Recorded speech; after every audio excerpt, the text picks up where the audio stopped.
Hey guys, Wyatt Claypool here with OneBC leader Dallas Brodie for the OneBC post-game show where we talk about what happens at the BC Legislature from day to day and especially what goes down in question period, because even though we don't always get to ask a question every day, we can still absorb all of the chaos and break it down for you guys here, because we do not recommend you watch question period on your own No. because it will infuriate you. How was the last couple of days of question period, Dallas? Well, what I notice about question period, I'm so jealous because the Conservatives have all these questions, and I find that they waste their time on asking the same question several different times over and over again. And the same minister stands up to answer those questions. And so by the time they've answered it for a fourth time, they don't even have to try anymore. And I'm so jealous that they have these questions because I have so many questions I want to ask. And I just feel like they focus too much. It's okay to ask one question on something, but to have four different people stand up and ask a similar question, it seems like a waste of the time we have, the limited time we have. Health Minister Josie Osborne was on a 48-hour vacation because the Conservatives decided not to ask her 7 questions the last couple of days like they usually do. And the thing is, it sounds pedantic what we're talking about, in the sense, are you really criticizing what other people are asking the ministers? But it does matter. When people are not asking the government tough questions, it lets the government get away with all the things that they're doing wrong. Yeah. So in the last 2 days, yesterday, we'll start off with yesterday. Yesterday, we had about 7 questions about the merit commissioner. Yes. Now, this is an issue that matters, and we'll talk about it a little bit here as well, but 7 questions on the same issue means that eventually the minister, Brenda Bailey and other ministers, are able to just basically like tuck in and just sort of wear out the opposition. Yeah, while they're swinging wildly. Yeah, they can just stand and take the blows. Answered the same question like 6 or 7 times. Of course, she's become an expert in killing time and not actually saying anything. So the merit commissioner issue is basically the BC NDP government wants to get rid of the hiring watchdog that makes sure that there isn't patronage appointments happening. Someone's nephew who doesn't know anything about anything being hired at a salary of $200,000 a year to sit around sharpening pencils. Nepotism. Yeah. That's what exists. And Brenda Bailey, the finance minister, is justifying getting rid of it because, well, we've never had a really big patronage issue in the past, which is like saying we're going to take the locks off your doors because you haven't had anyone break into your house, or we're going to deactivate all the fire alarms because we haven't had a fire. Or saying we're not going to give parking tickets anymore because we've noticed people pay their parking meters. Yeah, it's absurd. But when you have the Conservatives yesterday asking them 5, 6, 7 questions about this, we end up losing, track of really big issues that we should be talking about, like DRIPA, that the Conservatives haven't asked a single question about that since Which is astonishing. Let's come back to that in a second. We have not really gotten into the idea of the overspending in government. Not one question about overspending. No. They mention how big the deficit is, but they never say you should be cutting this. Nothing about that. And so the merit commissioner thing matters. But does it matter so much that we shouldn't be talking about the issues that are actually sinking the province overall? And now today, what were the questions about today? Today, apparently the NDP government has spent something like $6.3 million in gift cards. And this was the gift cards for, I'm not even sure for who, public service workers who have done something extra. I don't know why you need a gift card for doing an extra good job at your work, but that's what they said that they're for.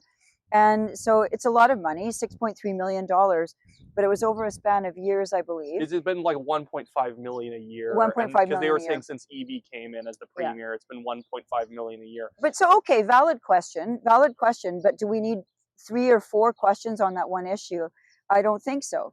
The bigger questions are the astounding size of the provincial deficit, the astounding size of the provincial debt, and the amount of interest that is now going to pay for the borrowing that this province is doing. These are the key issues. These other things, important, yes. If I were premier, I'd be looking at every single thing you could cut out of the budget. But to spend precious time in question period on something like this over and over again, it's not a good use of the time. Maybe people listening don't know this, but question period is only 30 minutes long. It goes by so quickly. And it's the only time the opposition can actually try and hold the government accountable. And the thing is that they want to talk about stuff that's easy, because if they actually start saying the government should be cutting wasteful spending, well, then maybe someone's going to send them a letter and say, well, are you saying that you're going to cut my health care? They are too basically they're too scared of having a voter misinterpret them wanting cuts to wasteful spending as cuts to, basic services. So they just don't talk about any of it. And in fact, the Conservatives mainly complain about there being minor cuts to different things like seniors housing and other sorts of like healthcare programs. And by the way, maybe those should be funded more. Who knows? But I think the bigger elephant in the room is the deficit and all of the overspending in other departments that's contributing to it. But nobody in the Conservative Party wants to say something fiscally conservative about the budget. And this is bizarre because they're supposed to be the Conservative Party.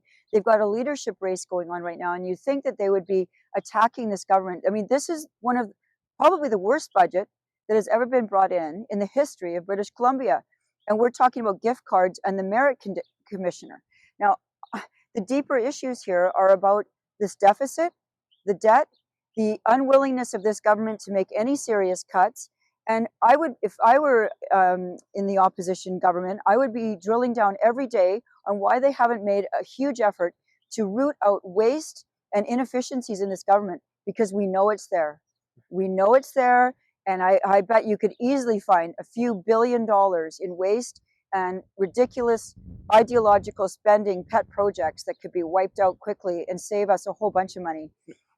Oddly enough, you asked a question that was related to DRIPA last week. You actually achieved effectively 3 questions in one. The only other party that has actually said the word DRIPA since we've come back into session has been the Green Party.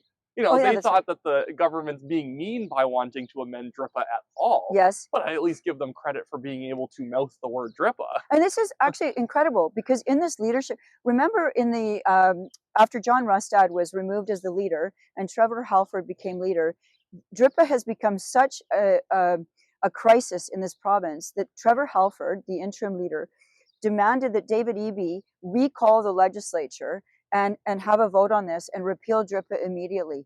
This seemed to be an absolute emergency situation, 911, SOS, let's recall and Eby refused, of course.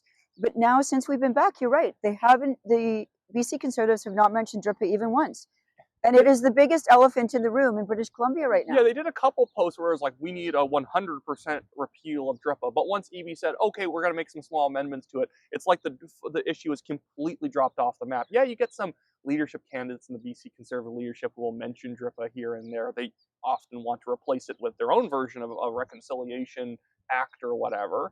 But like it's uncanny how every time they talk about the things that voters really want to hear about, a month later you stop hearing about it. And like it's so typical because when you got kicked out of the BC Conservatives by John Rustad, I remember that Trevor Halford had basically said, like, we don't want people who are like disrespecting the Indigenous community, and you're either on team reconciliation or you're not. Yeah, I mean the thing is, this whole DRIPA situation is a gigantic issue, and I guess what's happening is that everyone is afraid of this issue and to talk about it in the House in case that clip is taken and used by the media to destroy the chances of any of the leadership candidates. It should be front and center, but it's not. And it is a huge problem. Let's just look at the money that's being spent to align all of our laws now with UNDRIP, which is what DRIPA is doing. There must be billions being spent on all of these bureaucracies that have been set up to make sure that all of our laws now align with UNDRIP. This is a massive undertaking. And I've seen some of the glossy books that get produced to show the progress they've made on DRIPA. It goes on and on and on, 60, 70-page document showing, look what we've done. And it's incredible. And I'm sure that the savings just from repealing DRIPA would be immediate and clear. But no progress and no questions on that yet. Getting back except for mine. Getting back to the question period, I do want to highlight the fact that for once, I was actually excited about something the Green Party had asked. I know. Not because I agree with anything that they're saying, but it was funny to actually see the Greens and the NDP now coming to blows in the House chamber. Yeah, you can see the divorce has not been good. No, they're in a divorce and they're now duking it out. And it was good to see Bob Botterill animated and getting angry. And Ravi Parmar, the Minister of Forests, was fighting back, and it got pretty heated. Accused him of being in league with the Conservatives. Oh yeah, yes, that's right. Parmar accused Bob Botterill of being in league with the Conservative Party of BC. It was, people were laughing hard. Yeah, no, that was great. The other things the Conservatives asked about was like the extortion crisis in Surrey. Yeah. Another issue, I do agree that that is an issue, but we had 2 questions about the extortion crisis, and then we had 2 questions about policing numbers. And this reminds me of And then something the else. gift cards. And this reminds me, one of the extortion Gift and cards, extortion, and question- policing. Oddly enough, one of the extortion questions also brought up the gift cards, but Yes. I don't even know. But like, here's the problem: if you've asked them about extortion, you can't ask the same question again, or what are they going to say? Yeah. The issue that we have here is that these questions are being used to replace better questions that could be being asked. You got a lot of really good reviews from your budget speech from yesterday, because it actually touched on all of the major problems with the budget that average people have. People, it's bad that maybe a few $1 million are taken out of a northern housing fund. Yeah. At the end of the day, it's worse that people are being taxed into the floor. Yeah. I mean, my speech on the budget got down to first principles about the whole management of this business that is the government. This is the most important bookkeeping that is done in the province, and it's not being done properly. And we have been sliding into such rank socialism in this province that there's no wealth creation anymore. And this is what I delved into in my speech. And this should be the focus of a Conservative government. I agree some of these little bits here and there and the cuts here and there have been, they're a problem, the one for autistic kids, the seniors housing and so on. But the truth is, the Conservative government should be pushing for deep, deep cuts in the civil service, in the amount of taxation that we're spending. And those are really where the focus should be, in my view. And it's not that complicated. It's if we can create more wealth in this province, we can pay for all the services that we need. And let's face it, right now, we really don't even have the services we need, even with the spending that's being done. Emergency rooms are closed, or the waiting times are 12, 14, 16, 24 hours. And it's really hard to get to a doctor. You can't even get an MRI if you just phone up and want one. I mean, we all know these problems. And so even with the spending they're doing, the services are still terrible. Well, the rain is trying to wrap us here, but I have one more thing I want to ask you about, and it's the problem of AI in the BC Legislature. You gave an 8-minute budget speech. Oh, yes. MLAs, when they are debating a bill or the budget, they can talk for 30 minutes. Oh. How is it that out of the, minus the speaker, out of the 92 MLAs, who are possibly going to be speaking to the budget, do they all pretty much get to nearly 30 minutes each? Well, I think I've had it confirmed to me a lot of people are using AI, and what's your feeling on the way that people have been talking? So a lot of these speeches, if you can believe it, they have 30 minutes to talk, and they actually talk for the whole 30 minutes. They talk and talk, and I mean, my speech was only 8 minutes because I made my points and finished up. But you can type into ChatGPT or these things online that I'm starting to get used to, and just ask for a 30-minute speech on anything, and it just prints out a speech for you. Then you come into the house and you just read the speech. You can even tailor it with words saying it's for your riding and involve something about healthcare in it, and out comes this speech. So I want to tell everybody, I wrote my speech myself. I don't use AI. I write my own material. I pull in my own facts, and I educate myself on the issues, because I still think that what's up here is better than what any computer can spit out for me. What do you think, Wyatt? It was uncanny, because we were in the office yesterday just having fun, and we were typing in the prompts of what would a speech sound like if AI did it, and you're like reading it, and it's like, Mr. Speaker, it's unacceptable that, and in brackets says you're riding.